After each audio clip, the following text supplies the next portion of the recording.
అయోధ్యలోని రామమందిరం కాంప్లెక్స్లో కశ్మీర్కు చెందిన ఓ వ్యక్తి నమాజ్ చేయడానికి ప్రయత్నించిన ఘటన కలకలం సృష్టించింది.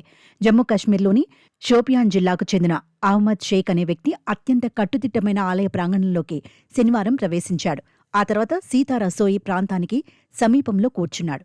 అనంతరం నమాజ్ చేయడానికి సిద్ధమవుతున్న తరుణంలో ఆలయ భద్రతా సిబ్బంది అతడి కదలికలను గుర్తించి వెంటనే అక్కడకు చేరుకున్నారు. అతన్ని అదుపులోకి తీసుకుని విచారణ నిమిత్తం పోలీసులకు అప్పగించారు. అహ్మద్ షేక్ను అడ్డుకున్న సమయంలో నినాదాలు చేసినట్టు సంబంధిత వర్గాలు తెలిపాయి. అయితే ఏమని నినాదాలు చేశాడన్న దానిపై స్పష్టత లేదు. కాగా ఈ వ్యక్తి ఈ చర్యకు పాల్పడటం వెనుకున్న ఉద్దేశం ఏంటో తెలుసుకునేందుకు దర్యాప్తు, ఇంటెలిజెన్స్ ఏజెన్సీలు ప్రశ్నిస్తున్నాయని పోలీసులు తెలిపారు.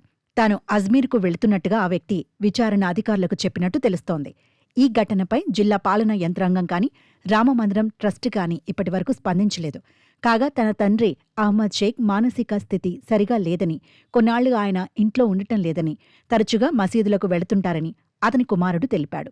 అతని కుమారుడు చెప్పినట్లుగా అహ్మద్ షేక్ నిజంగానే మానసిక ఆరోగ్య సమస్యలతో బాధపడుతున్నాడా అనే కోణంలో వైద్య పరీక్షలు నిర్వహించాలని పోలీసులు భావిస్తున్నారు. లేదా దీని వెనుక ఎవరైనా ఉన్నారా అనే కోణంలో విచారిస్తున్నారు.